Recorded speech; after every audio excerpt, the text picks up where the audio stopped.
Hello, Miss Eglin here with Middle School Language Arts, Grade 7.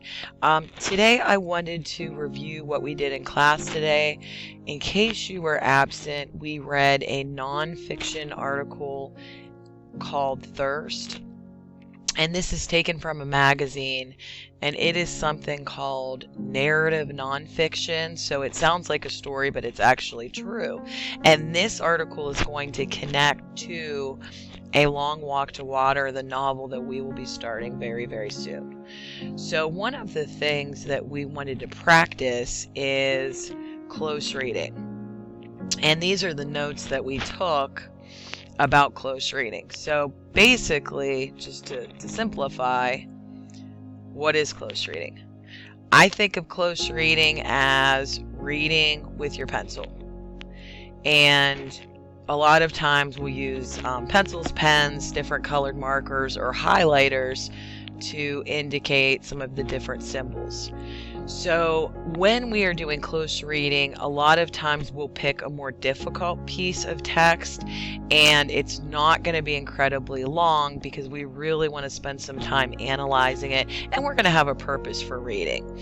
So this article is a little bit longer than I would normally pick, but our purpose in reading was that we wanted to identify the central idea of the text and also to write a very short summary of the article. So those were the two goals that we wanted to have. When you're doing close reading, you need to have a printout of the article or a digital copy and a way to write. You want to use symbols to help you go through the text to increase your comprehension. So here's some of the simple symbols that I gave you today. Important details. That would be a star, question, obviously a question mark, and I do want to add good readers are always asking questions. So you might actually have a question written in the margins. If you find something shocking or interesting, an exclamation point or mark. Vocabulary. This is a huge one that I did stress today in class, because when you come across a word you don't know, we do want you to use your context clues to try to figure it out when possible. But again, you want to circle that so you can come back and kind of figure that out.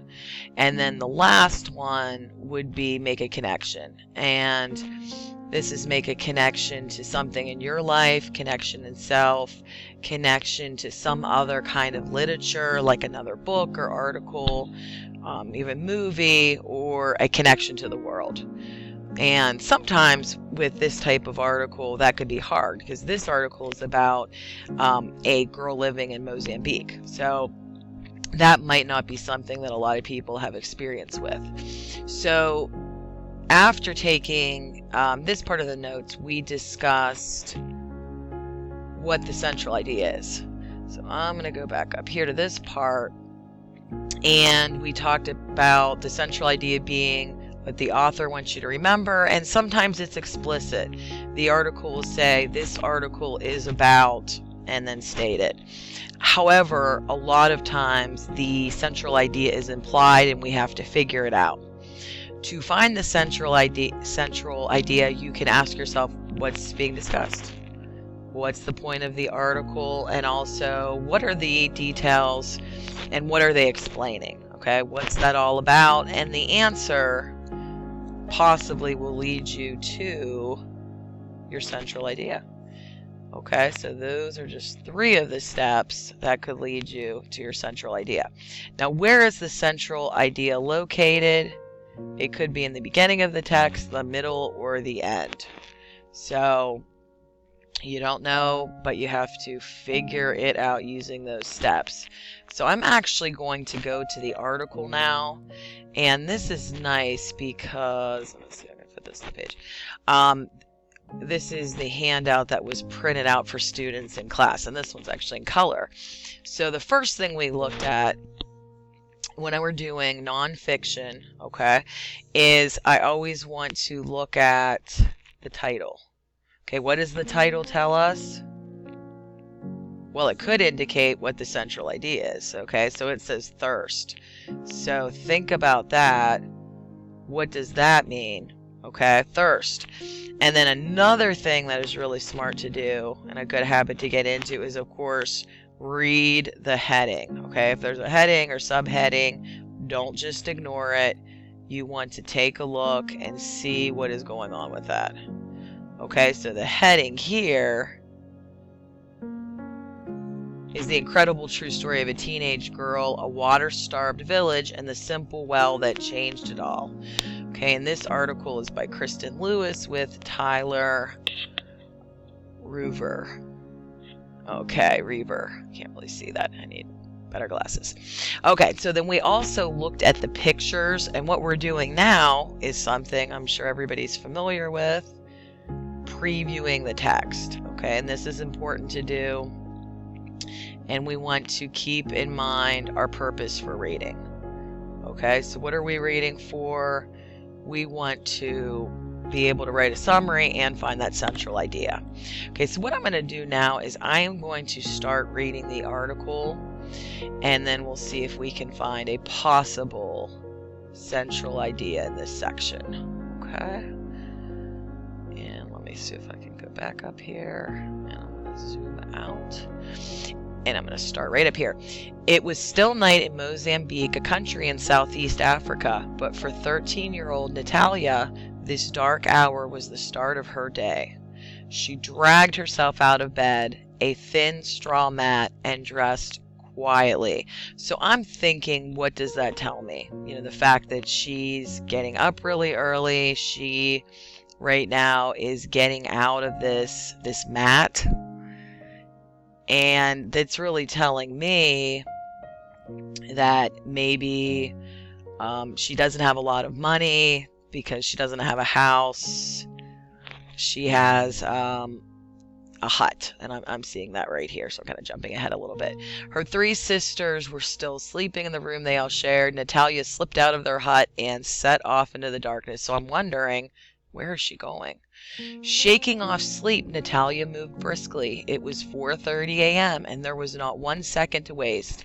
She was beginning a grueling journey, one that would take hours. She would walk about a mile in the dark through fields of tall grasses where snakes lurked. But she walked without fear, and that is actually something a lot of people found a little bit shocking, this part where she's walking in the dark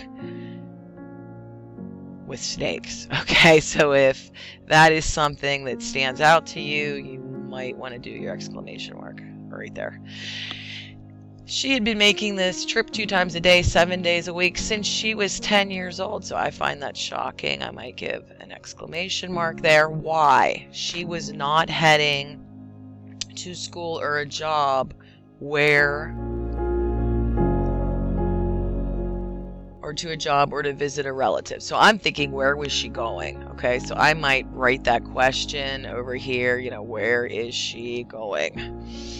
And it tells me in the next line, she was going to fetch water her family needed to survive. So I'm thinking that possibly right there could be our central idea.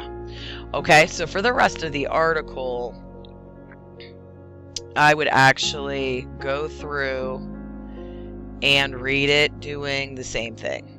Okay, and your annotations might not look like other people's annotations. Okay, they might look completely different, which is fine. So I will put this digital copy online for you. So if you want to read it, reread it, and this will actually read this to you out loud.